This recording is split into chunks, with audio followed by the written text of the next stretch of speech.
Muchas gracias, es un honor estar por aquí y además es un orgullo legítimo de estar aquí a tu lado. Hemos platicado varias veces, pero esta es una ocasión muy especial que me encantará contestar lo que yo recuerde. Me gustaría empezar un poco antes, porque ya la relación con Carlos Llano fue de varios años antes. Estaba yo recién llegado de Sonora y alguien me recomendó con él y entramos en contacto casi luego porque él tenía una representación de unas empresas españolas. Me invitó a formar parte de ellas como comisario en representación de los españoles. Tuve la oportunidad de tratarlo en consejos y en alguna ocasión que llovía mucho, lo recuerdo, yo tenía una carcacha vieja y le invité a llevarlo a su casa, que él no traía carro en ese momento, y le dije, oye, me inquieta mucho la actitud de estos consejeros. Le dije, parece que no conocen la empresa, ¿no? Entonces, ¿te interesa la formación de empresarios? Por supuesto que me interesa. Y entonces hablamos de la formación de empresarios, y ahí empezó la relación de Carlos Llano conmigo en relación al IPAD. Eso fue aproximadamente en abril del 66. Y ahí pues tuvimos la oportunidad de platicar mucho de ese posible proyecto que ya estaba en la cabeza de él y de otras gentes que lo inspiraron, como tú sabes. Y también pues me dijo, te van a buscar. Fue todo lo que me dijo. Entonces, un par de meses o 3 después, me buscó un señor Figuerola, proveniente del IESE de Barcelona, que quería hablar conmigo. Me citó en la RUP y me entrevistó más o menos por 3 horas en diferentes temas de lo que fuese, ¿no? Y me dice, él a su vez me dijo, le van a hablar del IPAD. Pues dije, pues yo sigo esperando. Y esto fue hasta septiembre del mismo año, cuando me citaron en el University Club, junto con Carlos Llano, Carlos Rosell, Julián Fernández, Ricardo Cantú, Jesús Monzón y yo, que fuimos los 6 profesores fundadores del IPAD. Y en ese momento se formó el primer equipo, que es el que iba a ir a perfeccionarse a Barcelona. Entonces, a fines de septiembre ya estábamos en Barcelona para empezar la formación, para formar a nuestra vez el IPADE, ¿no? Cada uno tenía asignada una área y pues ahí empezó el IPADE realmente, ¿no? Estuvimos ahí platicando mucho, entonces obviamente ahí tuve oportunidad de platicar a tiempo completo con todos ellos, a quien no conocía excepto a Carlos Llano, ¿no? Entonces hicimos una gran amistad en esos 5 o 6 meses que estuvimos ahí, antes de venir aquí en marzo del 67 para el primer programa del IPADE, ¿no? No soñamos, no teníamos un miedo terrible de lo que estaba iba a suceder en México, ¿no? Porque no sabíamos qué iba a ser, veíamos los grandes genios del IESE de Barcelona, tipo Antonio Valero, José Luis Luga y Carlos Caballé, etcétera, ¿no? Y dice, pues hombre, yo creo que con esos tenemos una competencia enorme, en fin, pero con esa inspiración también llegamos aquí. Y ya empezó el programa en marzo 30 y 31 del 67 en Cuernavaca. Y ya cuando empezó Carlos Rosell a dirigir el caso y empezó a explicar un poco las cosas, cuando se levantó la primera mano para decir no estoy de acuerdo, ahí empezó el IPAD en Cuernavaca en el año de 67. Entonces, eso sirvió para nosotros como un acicate, porque sí podemos, ¿no? Ese es el tema que fue importante ese primer momento.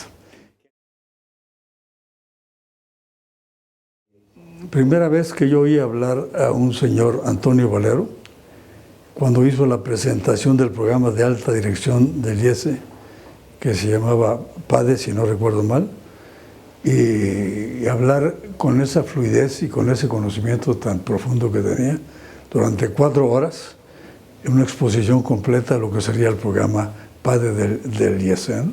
Entonces dije, oye, este va a ser el ejemplo que nos pone. Dije, bueno, pero fue muy impactante para mí oírlo hablar tanto tiempo sin yo te diría sin aburrir a nadie, ¿no? La gente que tenía una capacidad especial, igual que la tuvo Carlos Llano, que fue el líder nuestro aquí también, ¿no? Entonces, yo creo que esos dos ejemplos puestos juntos, para mí fue una impresión muy especial, ¿no? Antonio Valero y Carlos Llano. Al grado que tengo una satisfacción muy especial, porque el primer diploma que expidió el IPADE de alta dirección es a Carlos Ocedo Valenzuela, y me lo entregó don Antonio Ortiz Mena, a esa fecha secretario de Hacienda, teniendo a un lado a Carlos Llano presentándome y sentado a un lado a Antonio Valero como testigo, ¿no? Entonces, ese recuerdo inicial en Barcelona, con ese recuerdo final del primer programa, para mí fue muy impactante y tuvo mucha relación conmigo. Los dos fueron grandes amigos míos posteriormente, ¿no? Don San José María Escrivá estuvo en Barcelona un día antes que yo llegara a Barcelona, pues yo me retrasé un día por razones familiares. Entonces me dijo Carlos Llano, no sé si decirte o no que ayer estuvo San José María, el padre José María aquí. Pues ya me lo dijiste, le dije, y me da mucho coraje. Entonces me dice, bueno, creo que es importante que tú lo veas, me dijo. Yo voy a hacer lo posible porque lo veas. Entonces eso fue recién llegado ya fin de septiembre, el primer día de octubre. Entonces le dije, es un compromiso, ¿no? Entonces, por alguna razón, yo quise ir a Roma a saludarlo, intentar saludarlo. Le dije, Carlos Llano, me hiciste esta promesa, haz lo posible para que lo vea. Dijo, es muy difícil, está muy ocupado. Haz lo posible. Le dije, yo voy a ir, ¿eh? Y estuve allá, y entonces tuve la fortuna de ir con mi señora, 14 de enero del 67, sábado, estuve con él en su casa en Roma, ¿no? Y habló mucho de la formación de gente, de la formación de empresarios, pero una cosa que me llamó la atención, muchas de las cosas que él dijo en aquella homilía del matrimonio y vocación cristiana, nos la dijo a nosotros ahí antes de que se publicara, ¿no? La necesidad que había de estar unidos, de formar a la gente en familia y que esos serían los futuros líderes de la sociedad. Entonces dice, tenemos que recristianizar al mundo. Y una cosa que no se me olvida, dice, cuiden mucho a sus hijas. El demonio anda suelto y como he encontrado que la mujer, con todo respeto para ti, me dijo, es la cabeza de la familia, pues tienes tú que cuidar mucho a las mujeres. Porque el diablo está empeñado en destruir a la mujer para destruir a la familia. 14 de enero del 67, antes de la publicación de esa homilía, que lo dice ella, obviamente con sus palabras, ¿no? Mucho mejor. Entonces, ahí pues fue el inicio, yo tuve la oportunidad de verlo varias veces en Roma. Siempre que iba a la Junta de Barcelona, procuraba intentar verlo. Algunas veces lo veo, otras veces no, pero siempre preguntaba por el IPADE con una preocupación especial en todo. O sea, lo tenía muy en la cabeza y por eso tuve la fortuna de verlo algunas veces. Entonces, esa influencia para mí fue decisiva. Los 6 profesores fuimos profesores y alumnos. Nosotros fuimos parte de la primera generación del IPADE, los 6, ¿no? Y entonces convivimos mucho con ellos. Se formó el principio de una forma de ser y de hacer las cosas en el IPADE. Porque pues se hicieron muchas reuniones en esa primera generación, pero fue, diría yo, el cimiento para que la segunda generación fuera mucho más intensa en su trabajo y más intensa en la forma de ser y hacer las cosas aquí. La segunda generación fue la generación de los directores generales de alto nivel.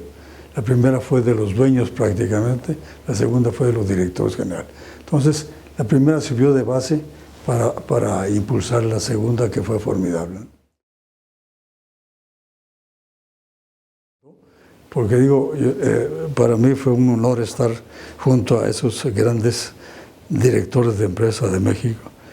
Y lo que más me gustó, la sencillez de todos, o casi todos ellos, ¿no? Esa sencillez fue un gran ejemplo para mí, porque lo mismo hablábamos en plan de amigos, en plan de compañeros de banca y en plan de profesor-alumno, ¿no? Entonces,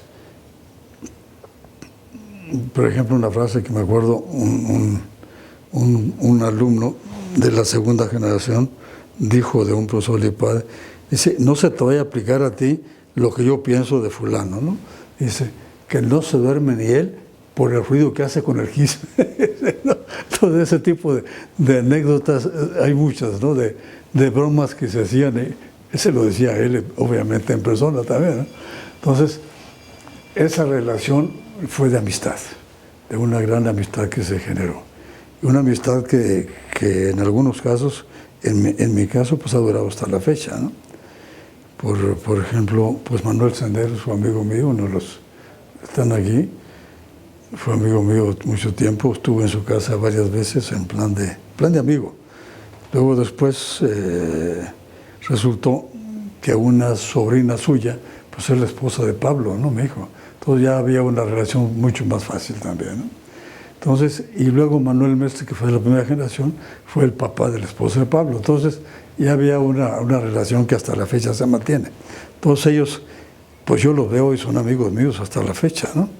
Y todas las primeras generaciones casi recuerdo los nombres de casi todos, ¿no? Cosa que no es fácil. En ese año 68 me encargó la formación del programa de maestría en dirección de empresas en el IPADE. Yo no soy una gente que tenga títulos, pero sí me dio mucho orgullo que me lo pidiera. Entonces me dediqué a visitar algunos centros importantes para saber cómo lo estaban haciendo. Luego el IESE, vi Harvard cómo lo estaban haciendo, tenía yo la relación ya con Furey, que me fue muy útil, ¿no? Fui a ver Stanford también, fui a ver al INCAE de Centroamérica también. Entonces, ver un poco cómo estaban trabajando todos y tomar ejemplo de lo que estaban haciendo para formar el programa de maestría. Lo vimos cómo deberíamos de publicitar el programa. Hicimos una publicación en periódicos, cosa que tiene una anécdota muy importante porque se presentó aquí, cuando hacía maestría, maestro, etcétera, se presentó un maestro de obras aquí, es decir, yo quiero estar por aquí. Entonces, esas son anécdotas bonitas, pero resultó finalmente una gran generación, una generación que hasta la fecha sigue unida. Me invitaron el sábado pasado a estar con ellos, no pude estar desgraciadamente, pero sigo teniendo una relación muy buena con casi todos ellos, ¿no? Entonces fue una generación muy buena que sirvió de ejemplo para todos los demás. Fueron muy positivos y muy propositivos para ver todo el tema de cómo debería de mejorar. Fue, creo, una experiencia formidable. La relación la tuvo Manuel García Galindo como director, y el primer problema que tuvimos con los alumnos lo dirigió Manuel García Galindo en contra del IPADE, porque no estaba de acuerdo con lo que estábamos haciendo, lo cual fue una experiencia formidable. Yo me reuní con todos, incluyendo Manuel García Galindo, sentado allá, para poder resolver el tema, ¿no? Se resolvió afortunadamente bien, y esas son experiencias formidables también, ¿no? Veíamos una cosa que nos pareció muy importante. La gente que estaba en el primer programa, casi todos eran de cierta edad mayor. Entonces, antes ya habíamos pensado que esa gente que estaba allí en 1967, pues ya son viejos en edad, no en capacidad mental, ¿no? Pero entonces la sucesión de toda esa gente necesitaba formarse.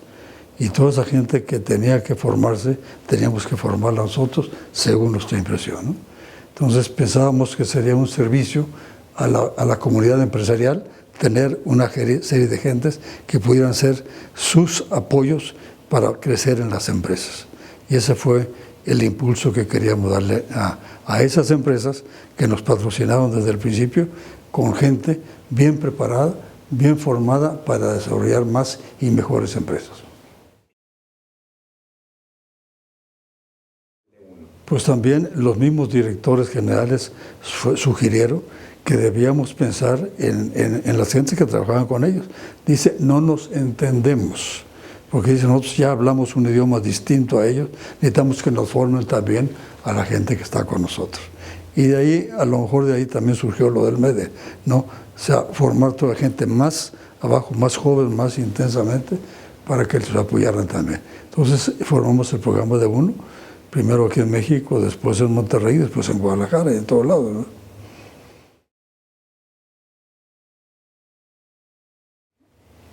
Era una continuidad de algo que me había encargado Carlos Llano. Me nombró en el principio un título que me pareció rimbombante, director de desarrollo científico, me pareció muy rimbombante, ¿no?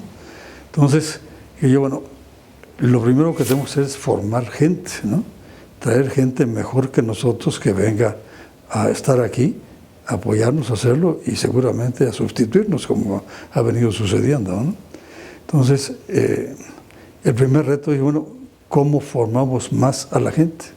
Ya habíamos empezado a enviar gente a estudiar a Harvard, el programa intensivo ese para profesores que tenía Harvard en aquel entonces, no sé si lo siga teniendo, y mandamos a los primeros dos, a Francisco Javier Laris y a Fernando Boone, los dos que en paz descansen, ya no están con nosotros, estuvieron allá, y los dos fueron muy útiles en todas esas cosas. Entonces ya empezamos a mandar gente por allá.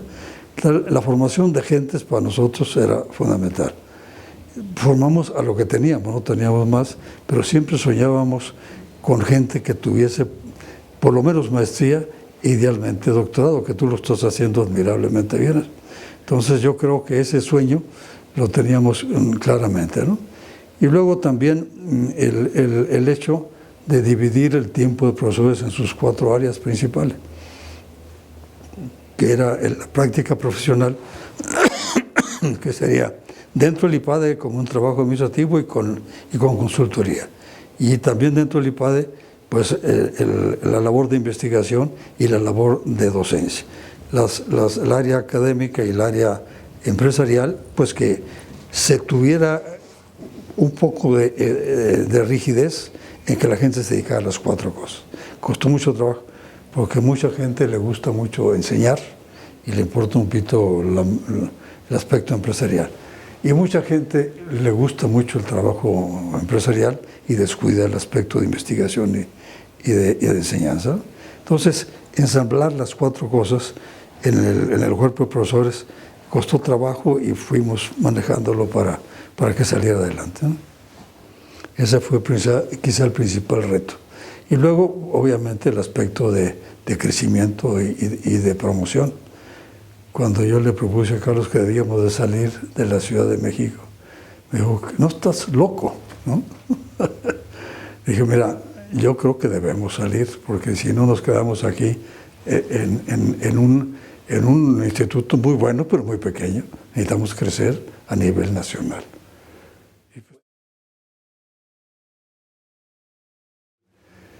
Obviamente hubo un enfrentamiento en buena lid entre Carlos y yo. Él pensaba que no debíamos de salir. Le dije, yo creo que debemos salir fuerte.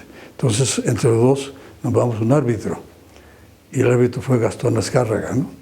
Entonces nos sentó los dos y le dimos los argumentos, los dos en favor y contra. Y Gastón Azcárraga dijo, estoy de acuerdo con Carlos, pero dijo cuál, ¿no? Entonces, con Carlos Acedo, dice, ¿no? Porque creo que tiene razón, debemos salir de la ciudad. Y además, en ese momento yo le dije un argumento, le dije, mira Carlos, para que se te quite la intranquilidad, vamos a hacerlo en un lugar que está muy lejos, que nadie conoce, y que si fracasamos nadie se va a dar cuenta. Esa fue la razón original para irnos a Sonora, ¿no? Entonces me dice, pero tú te encargas de todo, yo me encargo de todo. Entonces yo hice, como lo hice siempre, la promoción en Sinaloa, Sonora y Baja California. Siempre tuve la precaución de acompañarme con un egresado del AD2 de aquí. Me acompañó un primo hermano mío, Arcadio Valenzuela, toda la promoción en las 3 ciudades. Y logramos un grupo muy bueno en San Carlos desde la primera promoción, ¿no? Gente de primer nivel estuvo con nosotros, igual que aquí, grandes empresarios, dueños de empresas, etcétera, muy conocidos en la zona, que nos sirvió de base para los siguientes 2 años. Y le dije, vamos a hacerlo por 3 años, nada más, no quiero más. En el segundo fue cuando asistieron Larry Foraker y Fernando Pereira al programa, y nos reunimos los tres, platicamos muy a gusto 3 días, y pues dieron algunas pláticas y cosas por ahí, ¿no? Pues el crecimiento del IPADE, el desarrollo del IPADE, qué consejos nos podían dar. Nosotros éramos muy jóvenes en todos sentidos, ¿no? En algún momento, te he explicado, yo entré en diciembre del 70 como director general, yo tenía 35 años. Y Carlos había entrado un poco más joven como director general, unos pocos años, de 34 años. Entonces éramos muy jóvenes, ¿no? Dije, a ver, oriéntenos, demos cosas y platicamos de errores que podíamos haber cometido, el tiempo completo contra tiempo parcial, etcétera. Esa fue muchas de las pláticas que tuvimos, por qué una cosa y otra. Entonces, todos fueron los temas que después se desarrollaron muchísimo en el comité asesor que se formó desde el principio con Harvard y Colliers. De hecho, ellos eran el comité asesor en ese momento, ¿no? Entonces, platicamos de todo lo que le preocupaba al IPADE. Y ahí estuvieron, pues, Carlos Llano varias veces con ellos. Él no hablaba inglés. Me dice, tú encárgate. Pero estuvo con ellos y preguntaba en español, y en fin, nos comunicamos bien. Entonces, yo creo que fue muy bueno porque le dio mucho prestigio a la institución, ahí en San Carlos, y obviamente a nivel nacional también, ¿no? Porque lo explotamos en aquel entonces, ¿no? Pues mira, el recuerdo principal es que estuvieron. El problema nuestro y particularmente mío era cómo atenderlos en un mugroso pueblo como Guaymas, ¿no? Entonces no había dónde, ¿no? Entonces, pues buscar atenderlos ahí mismo en el hotel, que era muy buen hotel en aquel entonces, y pues las señoras que fueran atendidas por mi señora principalmente, ¿no? Fernando Pereira era soltero, pero la señora de Foraker estaba ahí sin saber qué hacer, entonces mi señora se encargó de hacer. Entonces, un evento que me provocó mucho, me dice, mira Carlos, no te preocupes de nosotros estamos encantados cuando estar con ustedes, no vamos a salir a ningún lado, vamos a entretenernos aquí, y en fin, logramos atender lo mejor que se pudo. Después ya yo mismo los llevé hasta Tucson, en carro, para hacer, y pues tratamos muchas cosas. Y esa sencillez de Foraker y de Fernando Pereira fue mi principal impacto. La sencillez, la humildad de los dos. Y ahí yo pregunté mucho la duración de una dirección general. Yo dije, yo voy a decir lo que yo pienso. Mi opinión es que debe durar máximo 8 años. Foraker dijo, yo estoy de acuerdo contigo. Es lo que yo voy a hacer, ¿no? Yo me retiro a los 8 años, ¿no? Y se retiró a los 8 años. Yo quise retirarme a los 8 y no me dejaron. Y duré 2 años más, duré 10, ¿no? Pero una de las cosas fue esa, porque digo, no creo que deba quedarse uno aquí más tiempo. Entonces, yo estaba convencido desde entonces que no debía ser, y así lo dije, ¿no? Entonces, una de las cosas es, pero sobre todo la sencillez. ¿Con qué sencillez te tratan los problemas más nimios que les planteamos? Porque, ¿qué le puedes plantear a un director de Harvard, a un director del IES en ese momento? Pues casi nada, ¿no?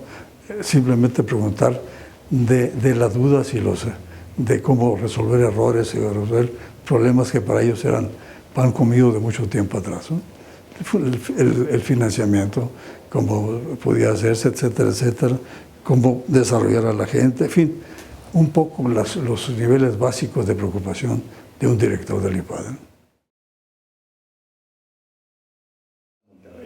La primera cosa le dije a Carlos, ya mostramos que podemos salir, ahora vamos por Monterrey. Le dije, no, pero ¿cómo? Yo me cargo, déjame a mí encargarme de la promoción, ya me permitiste organizar aquello, déjame organizar lo otro.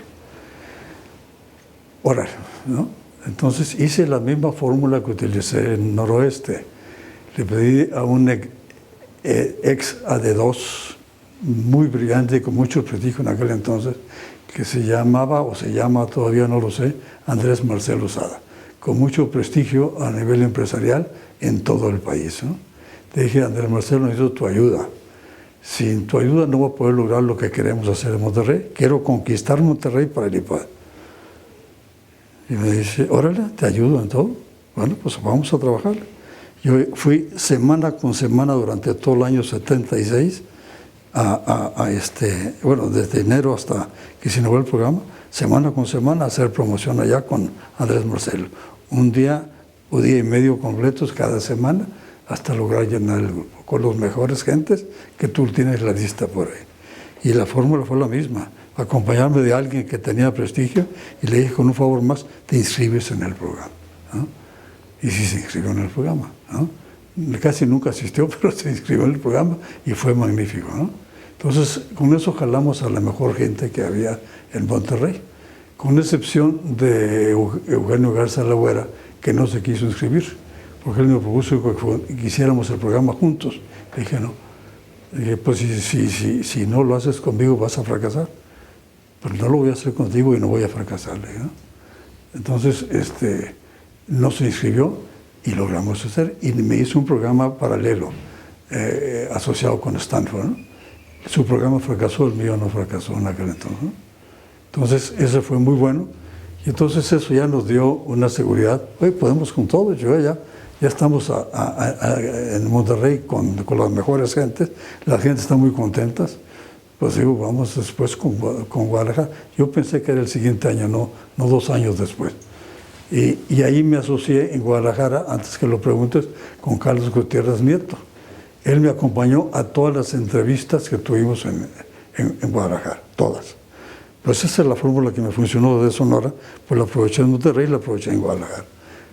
Tú dijiste en Guadalajara, cuando inauguraste la sede del MEDE, que en la promoción la había hecho admirablemente Jaime Garza. No se paró en la promoción Jaime Garza.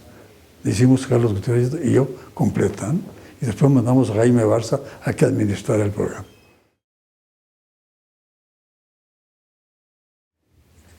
Muy diferentes, pero con virtudes muy parecidas, ¿no? La sencillez de los dos, Andrés Marcelo con una escolaridad muy amplia, MIT, etcétera, que era, y además, pues, director general de una de las empresas más grandes del país, como era CITSA, si no recuerdo mal la empresa. Entonces, la sencillez con que te trataba, ¿no? O sea, una gente de ese nivel, con esa preparación y con ese característica, con ese éxito empresarial, pues dedicarse a acompañarme a todas las cosas y ayudarme a organizar eventos para promover a la gente, etcétera, pues es una gran cosa, formidable, ¿no? Sencillez, el espíritu de servicio, etcétera, eso me encantó. Con una escolaridad y una formación muy distinta, la de Carlos Gutiérrez Nieto, hecho en la brega diaria, muy distinto, pero con un éxito también empresarial muy grande. También se dijo lo mismo, oye, lo que tú necesites vamos a hacer. Y el día que tú estabas diciendo eso, él estaba oyendo junto conmigo lo que tú decías, y me dijo, no tiene idea de lo que está diciendo. Dijo, Carlos Gutiérrez, verifícalo con él. Él me acompañó a todas las entrevistas en Guadalajara, hasta formar un grupo de 70 gentes en Guadalajara, ¿no?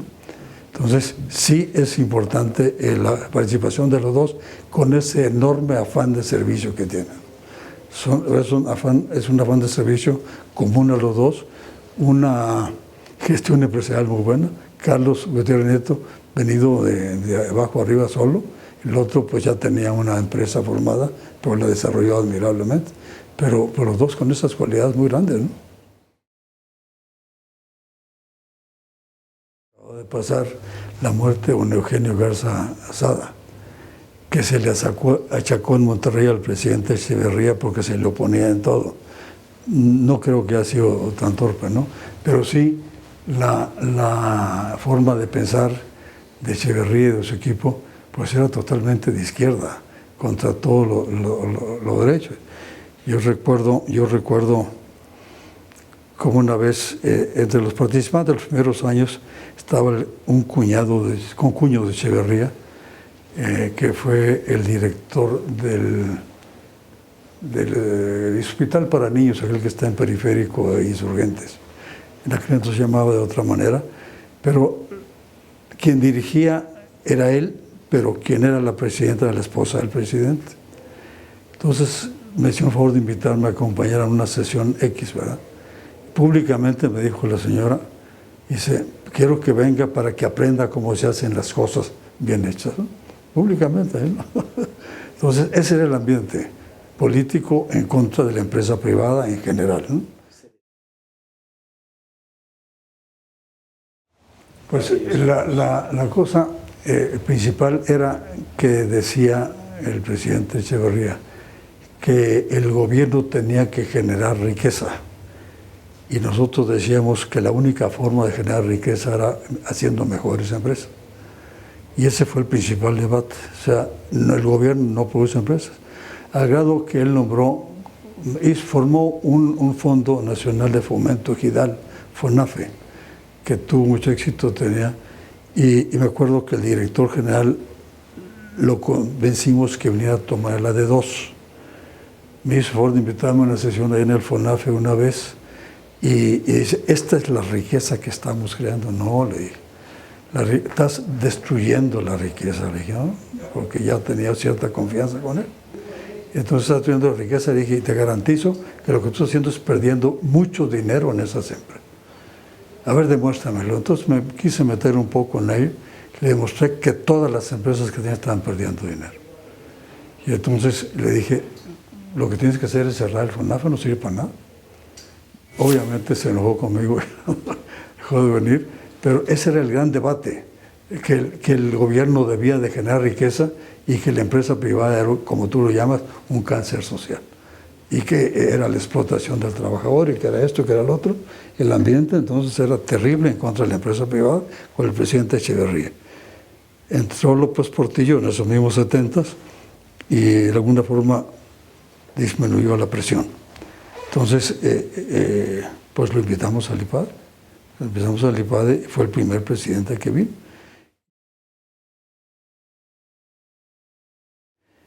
Me tocó ir por el presidente a Los Pinos junto con un grupo de empresarios y en esa madrugada había sucedido el primer gran temblor, bueno, fue en 79. Me acuerdo una anécdota del presidente López Portillo, que ahí le dijeron cuando veníamos en el camión hacia el IPADE que en la Secretaría de Industria y Comercio, que estaba en la Avenida Cuauhtémoc, por ahí, se había caído gran parte de todo lo que estaba ahí, se cayeron todos los vidrios y que había destruido un montón de cosas. Y entonces sacó una puntada muy buena en el mismo camión y dice, ojalá así ventilen los asuntos como se están ventilando los documentos. Entonces fue una velada muy importante, tenía mucho ingenio López Portillo y le pedimos que fuera positivo con el empresario, ¿no? En el camino. Entonces hizo un discurso aquí en el IPADE, pues por ahí debe haber la grabación, formidable en favor de la empresa, ¿no? Y podemos trabajar juntos, empresa privada, empresa pública, etcétera, y todos salieron encantados con el entonces presidente López Portillo. Entonces fue una gran lección. Me acuerdo algún comentario de Juan Orozco, era en aquel entonces director general del grupo de Manuel Senderos, el grupo DESC, que hasta la fecha subsiste. Dijo, oye, ojalá que nos hubieran hablado así hace algunos años, o sea, Echeverría. Pues. Dice, eso es una maravilla, oír a un presidente así. Fue un éxito la traída de López Portillo, pero pues fue palabrería, ¿no? Porque después se dedicó también a atacar a la empresa y, bueno, prácticamente se dedicó a no hacer nada como presidente en los últimos años, ¿no? Pero el primero fue muy bueno. Pues significa prácticamente todo en mi vida, porque desde que tomé la decisión, obviamente de acuerdo con mi señora, yo tenía apenas 2 años en la Ciudad de México cuando conocí lo del IPADE. Yo llegué en 64 y esto fue en 66. Y tomar la decisión frente a una carrera profesional, pues más o menos exitosa, todavía incipiente, platicándolo con mi mujer, me dice, es una gran oportunidad, fíjate qué visión, la de ella, no la mía. Y es una gran oportunidad la que te ofrece Carlos, que apenas lo conocí a ella, y yo creo que debes aceptar.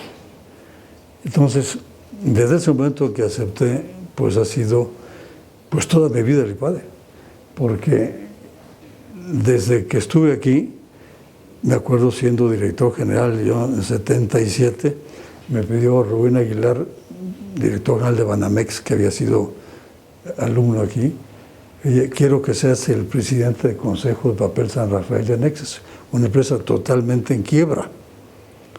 Y le platiqué a Carlos, no, me dice, vas a ser un riesgo formidable para el IPADE, pero es una oportunidad formidable. Si lo hago bien, va a ser un gran prestigio para el IPADE. Y si lo hago mal, pues me corres y ya, le dije, es lo peor que puede pasar. Entonces, aceptó. Tuve 4 años ahí, un consejo de muy alto nivel con varios egresados del IPADE también, una gran experiencia profesional, porque fue el primer gran problema internacional con bancos. Entonces, de haber recibido la empresa con pesos de aquel entonces, 1.300 millones de pesos de pérdida, sin efectivo ni nada, la devolvimos en 4 años en cerca de 1.500 pesos con utilidad y se vendió muy bien. Entonces, el prestigio para el IPADE fue muy grande, ¿no? Entonces, para mí ha sido todo, porque eso me dio una oportunidad de esas. Después me han llamado por mi paso por el IPADE, de diferentes lados que no viene al caso comentar, pero el IPADE ha sido mi vida, ¿no? Y Carlos Llano fue mi gran amigo toda la vida, ¿no?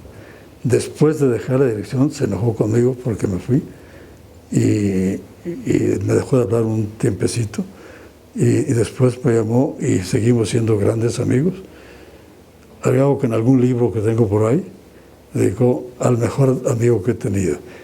Y luego en el primer libro grande, que es Análisis de la Acción Directiva, me puso una directora muy bonita que por ahí la tengo también, que dice, a mi gran amigo Carlos Acedo, dice, de quien aprendí muchas de las cosas que aquí se escriben sin que él se haya dado cuenta. Dice.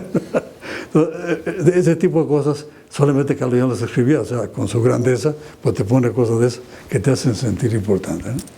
Entonces, eso y la amistad con Carlos Llano, hasta su muerte, desgraciadamente, hace 5 años, pues ha sido muy ligado a toda mi vida. El IPADE, Carlos Llano y todas las gentes del IPADE.